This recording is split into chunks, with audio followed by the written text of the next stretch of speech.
자, 4번 수용자 정보 공개 청구입니다. 자, 이쪽도 중요하죠. 자, 조문법입니다. 수용자는 이런 법률에 따라 자, 여기서부터 동그라미 칠게요. 장관 동그라미, 청장 동그라미, 소장 동그라미에게 정보 공개 청구를 할 수 있다. 뭐하고 다르죠? 전 시간에 배웠던 청원과 달라요. 자, 그래서 중요하기 때문에 색깔 칠할게요. 장관 색깔, 청장 색깔, 소장 색깔. 자, 필기합니다. 누가 빠지죠? 누가 빠져요? 순검이 빠지잖아요. 순회 점검 공무원은 청원에는 들어갔었는데 정보 공개 청구에는 없어요. 또 교정본부장이 없죠. 교정본부장은 청원에도 없고 여기도 없어요. 자, 그리고 조심할 것이 여기죠. 청장입니다. 청장. 지방청장입니다. 관할이 빠집니다.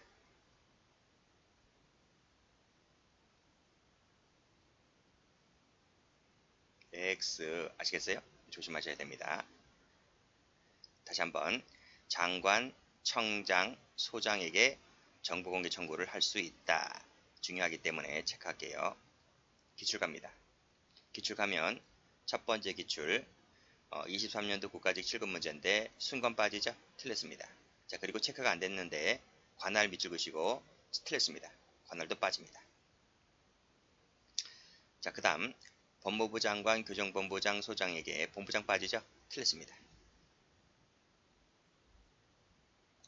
자, 또 가서 자, 이 항도 중요해요. 체크하시고 현재의 수용기간 동안 장관, 청장, 소장에게 정보공개 청구를 한 후에 자, 청구를 했습니다. 청구를 했는데 이 친구가 자, 동그라미 1번 정당한 사유 없이 그 청구를 취하해요. 이런 놈들 많아요. 자, 청구를 취하했다. 두 번째는 자, 법 17조에 따라서 비용을 납부하지 아니한 사실이 2번 이상 있는 수용자입니다. 자, 동그라미 2번 자, 빨간색으로 2번 이상 동그라미 칠게요. 자, 2번 이상 체납한 즉 비용을 납부하지 아니한 사실이 있는 수용자 같은 경우에는 어떻게 한다? 정보 공개 및 우송에 들어갈 것으로 예상되는 비용, 그 비용도 만만치 않거든요. 이 비용 전부 다 국가 세금으로 운영되는 겁니다. 자, 이 비용을 미리 납부하게 할 수 있다. 미리 납부입니다. 안 받아준다는 게 아니라 미리 납부하게 할 수 있다. 이런 전력이 있는 자는. 그러니까 처음에는 받아줘요. 처음에는 비용을 미리 납부하지 않더라도 복사 떠서 갖다 주는데 2번 이상 납부하지 않은 적이 있는 수용자 같은 경우는 미리 납부하게 하고 그리고 나서 복사 떠서 갖다 준다는 거죠. 안 받아준다는 것이 아니고. 그래서 기출문제 가보면 자, 2번 이상 납부하지 아니한 수용자는 향후 정보 공개를 청구할 수 없다는 그런 뜻이 아니라 미리 납부하게 한다 이런 말입니다. 또 그냥 단순 수용자가 아니라 2번 이상 체납한 수용자입니다. 됐고요. 여기서는 2번 이상에다 색깔 칠할게요. 숫자를 바꿀 수 있습니다. 아니면 숫자가 안 나오거나. 자, 그 다음 보죠. 자, 정보 공개 및 우송에 들 것으로 예상되는 비용을 미리 납부해야 하는 수용자가 그래도 납부를 안 해요. 자, 그래도 납부를 안 한다면 그 비용을 납부할 때까지 결정을 미룰 수 있습니다. 자, 그리고 사항 이 항에 따른 예상 비용의 산정 방법, 납부 방법, 납부 기간, 그 비용 납부에 관해서는 대통령령으로 정합니다. 이것은 뭐다? 이런 게 제일 힘들어요. 제일 힘든데 이건 무시하시라고. 일단 무시하시고 1항, 2항, 3항 요 세 가지만 일단 먼저 보시고 이것이 여러분이 공부한 것이 다 맞다면 여기서 답이 나온다면 그 답을 체크하시면 되는 것이고 그래도 나오지 않을 때의 사항으로 가서 생각하시면 됩니다. 이런 건 일단 무시하시면 되는 거예요. 제가 기출문제집 할 때 말씀드릴게요. 자, 시행령 갑니다. 자, 시행령 2항을 가보면요. 자, 법무부 장관, 청장, 소장은 자, 법은 뭐예요? 법은 형집행법 말합니다.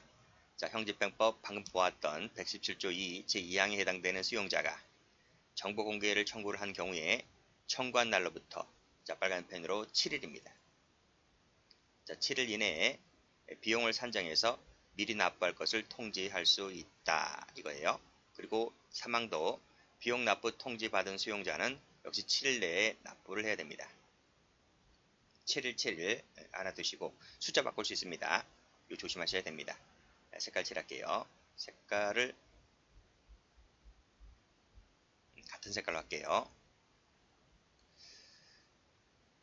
자, 여기 색깔 칠하시고 여기 색깔 칠하시면 돼요. 일주일 준다는 거예요. 자, 그리고 자, 밑에 사항을 보면 수용자가 1항에 따른 비용을 납부 기간까지 납부하지 아니했을 때 역시 그 결정의 유예를 통지할 수 있다는 겁니다. 납부되면 신속하게 처리하겠죠. 6항 보면 자, 비공개 결정을 했을 때 납부된 비용 전부를 반환합니다. 공개 못하겠다 이거예요. 공개 못한다고 하면 너가 납부한 비용 전부 돌려주고요.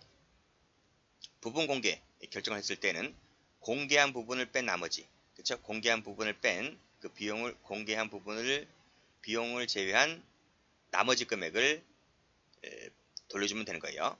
그렇게 처리를 한다는 것입니다. 그래서 여기서는 비용 제외 이렇게 색깔 칠하면 되겠네요. 동그라미 치면 되겠네요. 비공개 결정이냐 부분 공개냐에 따라서 금액 범위가 달라진다는 부분. 자, 됐고, 그리고 이 파랑 가볼까요? 파랑을 보시면 세부적인 부분은 법무부 장관이 정한다. 앞에 한번 가봅니다. 여기는 뭐라 그랬어요? 자, 예상 비용 부분은 대통령령으로 정한다. 그 대통령령이 바로 뭐예요? 그게 바로 시행령이에요. 시행령. 시행령이라고 해서 그 시행령이 여기 나와 있잖아요. 여기 나와 있는 거예요. 여기 나와 있단 말이죠.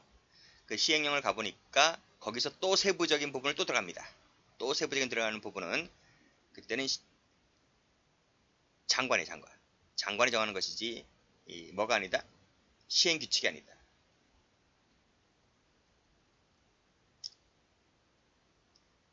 시행규칙이 아니다는 것인데 이런 것은 뭐다? 건너뛰라고요. 요 파랑 같은 경우 앞에서 보았던 이 사항 같은 경우는 일단 건너뛰라. 이런 것은 가장 마지막에 한번 보는 것이지 이런 것을 가지고 미리 처음부터 암기하겠다고 죽자고 달려들면 이건 답이 안 나오는 거예요. 이런 것은 건너뛰고 이 가장 중요한 이 부분 이 부분을 보거나 그리고 그 다음 페이지 보면 이 부분을 보거나 하는 것이지 이런 것은 일단 신경을 쓰지 마셔라 하는 겁니다. 자, 그 밑에 기출문제 가보죠. 7일 이내에 비용을 산정해서 해당 수용자에게 미리 납부할 것을 통지하여야 한다 라고 되어 있었나요? 여기에 그치? 통지할 수 있다라고 되어 있죠? 그쵸? 통지할 수 있다 적으세요. 의무적이다 적고 들어가야 돼요. 여기도 마찬가지입니다. 통지할 수 있다 의무적이라고 적고 들어가야 돼요. 이걸 적지 않으면 여러분 헷갈립니다. 그러니까 적어놔야지 머릿속이 각인되는 거예요. 막상 이렇게 그냥 적지 않고 그냥 건너가면 막상 시험 문제 나오면 당황합니다. 그래서 여기 틀렸고요. 여기 10일 나와 틀렸죠? 3일도 틀렸습니다. 자, 행정심판을 갑니다. 행정심판은 뭐 볼 거 없어요. 자, 행정심판법에 나와 있는 것인데 행정처분의 처분이나 부작위에 대하여 특별한 규정이 있는 경우에는 이 법에 따라서 행정심판을 청구할 수 있다는 말이 행정청을 교도소로 바꾸면 되는 거죠. 교도소 측의 처분이나 부작위에 대해서 밑에 행정심판 청구할 수 있다. 이렇게 보시면 됩니다. 그래서 내용을 보시게 되면 소장의 위법부당한 처분으로 인해서 기본권 등이 침해되었다고 판단할 때는 지방교정청장에게 행정심판 청구할 수 있다는 그런 내용입니다. 자, 기출문제 가봅니다. 일반인이 교도소장 등의 위법 부당한 처분에 대하여 행정심판을 청구하는 경우에는 지방청 산하 행정심판위원회가 이를 심사 해결한다. 맞아요. 여기 보시면 4개 지방청에 행정심판위원회가 있습니다. 거기에 청구하면 됩니다. 자, 국가인권위원회가 나오는데요. 국가인권위원회는 다음 페이지에 법조문을 보도록 하면 되는 겁니다. 기출문제 나와 있는데 역시 국가인권위원회 조사하여 지정 권고할 수 있다는 지문도 맞아요. 그 외에도 감사원, 직무감찰이 있고요. 옴부즈만 제도가 있는데 이 옴부즈만 제도가 최근에 기출됐어요. 문제집에 가면 나와 있을 겁니다. 원래 옴부즈만 제도가 최근에 나왔기 때문에 이제 앞으로 안 나와요. 그래서 옴부즈만 제도는 열심히 공부할 필요가 없어요. 수십 년 만에 처음 나온 거야. 내년 또 나와? 안 나와요. 그래서 그런 것은 다 패스하고 간 거예요. 나왔다는 기록만 있는 거예요. 그것은 문제집을 통해서 보도록 하겠습니다. 그 외에 고충처리위원회가 있고 뭐 중재 등이 있다. 이렇게 보시면 됩니다.